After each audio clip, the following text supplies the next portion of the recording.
افلا یعلم اذا بعثر ما فی القبور وحصل ما فی الصدور ان ربهم بهم یومئذ لخبیر۔ افلا یعلم اذا بعثر ما فی القبور، اے اکڑ کے چلنے والے، اے ناشکر انسان، اے دولت کے پجاری، وہ وقت یاد کر جب تو قبر سے اٹھایا جائے گا۔ اس وقت کفن بھی چھین لیا جائے گا۔ اب سب کو چھین لیا گیا، دولت، بینک بیلنس، تیری جائیدادیں، پلازے، گاڑیاں، گھر، کوٹھیاں، بنگلے، سب کچھ یہیں رہ گیا، صرف ایک چادر کفن کے لے کے جا رہا ہے۔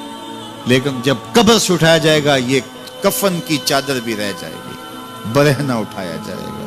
اللہ اکبر! نہ پاؤں میں جوتے، نہ سر پہ پگڑی، نہ بدن پہ کپڑا، برہنہ اٹھایا جائے گا۔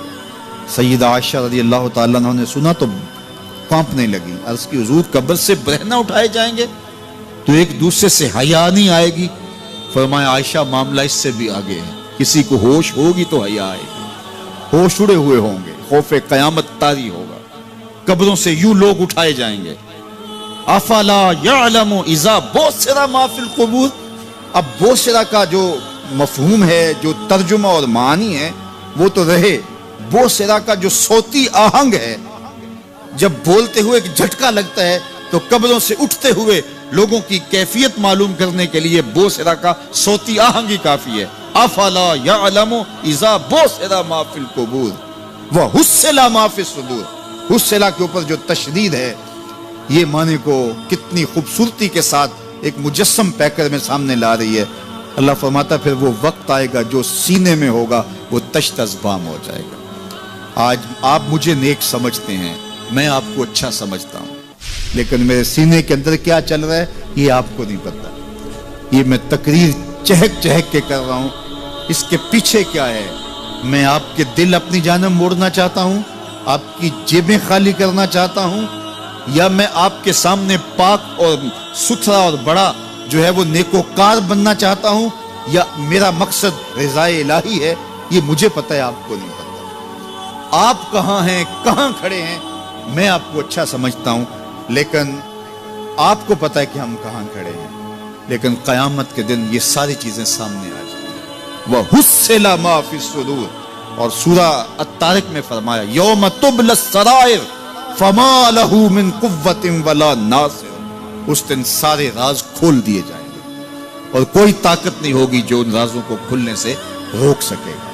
آج طاقتور کی بات نہیں کھلتی اور کمزور کی بات اچھال دی جاتی ہے، لیکن وہ وقت آنے والا ہے یوم تبلی السرائر فما لہ من قوت ولا ناصر، نہ زور کے بل پہ، نہ زر کے بل پہ، نہ کسی اور بل پہ کسی کام کو روکا جا سکے گا، ہر شے تشت ازبام ہو جائے گی۔ وہ کتنا سخت دن ہوگا۔ اے داور حشر میرا نامہ اعمال نہ پوچھ، اس میں کئی پردہ نشینوں کے بھی نام آتے ہیں، تو وہ کتنا سخت دن ہوگا۔ وَحُصِّلَ مَا فِي الصُّدُورِ إِنَّ رَبَّهُمْ بِهِمْ يَوْمَئِذٍ لَخَبِيرٌ، بے شک ان کا رب اس دن ان سے خوب باخبر ہوگا۔ وہ آج بھی باخبر ہے، لیکن آج کئیوں کو یقین نہیں کہ وہ باخبر ہے، لیکن اس دن سب کو یقین ہو جائے گا کہ میرا رب اس سے باخبر ہے۔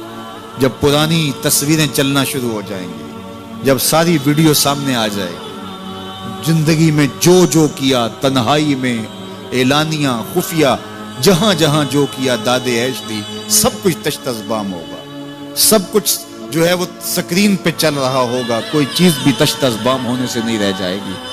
تو پھر بندہ کہے گا اوہو یہ تو سب میرے مالک کو پتا تھا، لوگوں کی نظروں سے چھپ سکا، رب کی نگاہوں سے تو نہیں چھپ سکا۔ اس کی نگاہوں سے کون چھپ سکتا ہے؟ یہ یقین آج اپنی روحوں میں اتار لو، اچھی طرح سے جذب کر لو۔ گناہوں سے بچنے کا اکثیر نسخہ ہے یہ یقین کہ میرا رب مجھے دیکھا۔ یہ یقین جب روح میں جم جائے، خیالوں میں اتر جائے، اعتقاد کا پختہ حصہ بن جائے، پھر بند کوٹھڑی میں بھی جرم نہیں ہو سکتا کہ میرا مالک تو مجھے دیکھ رہا ہے۔ آپ دیکھتے نہیں کہ جب ساتوں دروازے بند کر کے بت کے اوپر موٹا کپڑا ڈال کے زلیخا بولی ہے تلک یوسف اب تو آ جاؤ نا، اب تو کوئی نہیں دیکھ رہا، قال معاذ اللہ، تو جناب یوسف نے کہا میں اللہ کی پناہ میں آتا ہوں۔ اللہ اکبر! تو دروازے بند کر کے لوگوں کی نظروں سے چھپ گئی ہے، اور بے نور آنکھیں رکھنے والے اس پتھر کے بت سے بھی حیا کرتی ہے اور اس پہ بھی پردہ ڈال لیا ہے. جب تو اس جھوٹے خدا سے حیا کرتی ہے، میں سچے خدا سے حیا کیوں نہ کروں جو 7ویں کوٹھڑی میں بھی دیکھتا ہے. اتنی روشنیاں برسی کہ گناہ کا تصور بھی محال ہو. تو یہ یقین کہ میرا اللہ مجھے دیکھ رہا ہے، یہ انسان کی زندگی میں نظم پیدا کرتا ہے. آنے والا موسم ماہ سیام رمضان المبارک، یہ ہماری زندگی کے اندر یہ نور داخل کرتا ہے کہ میرا اللہ دیکھ رہا ہے. کڑکتی دھوپ، برستی گرمی، زباں کانٹا، ہونٹ خشک، گلا خشک، دروازہ مکفل، ٹھنڈا پانی دستیاب، لیکن ایک گھونٹ بھی حلق سے نیچے نہیں اتارتے کہ میرا اللہ دیکھ رہا ہے. وضو کرتے بھی احتیاط کرتے ہیں کہ میرا اللہ مجھے دیکھ رہا ہے. کرتے ہیں کہ نہیں کرتے؟ یہ نور ملتا ہے کہ نہیں ملتا؟ اس کو پھر جذب کر لینا چاہیے تاکہ یہ زندگی میں چھا جائے. کیونکہ جو رمضان میں دیکھتا ہے وہ غیر رمضان میں بھی دیکھتا ہے. اور پھر پانی نہیں پیتے کہ اللہ دیکھ رہا ہے، کھانا نہیں کھاتے اللہ دیکھ رہا ہے، لیکن جب آنکھ بھٹکتی ہے تو اس وقت اللہ نہیں دیکھتا. جب خیال بہکتا ہے تو اس وقت اللہ نہیں دیکھتا. رشوت میز کے اوپر سے لے رہے ہوں یا نیچے سے لے رہے ہوں تب نہیں اللہ دیکھ رہا ہوتا. اللہ صرف کھانے اور پینے کو دیکھ رہا ہوتا ہے. یہ جو ایک نور آیا ہے اس کو جذب کر لیں، پوری زندگی میں پھیلا لیں.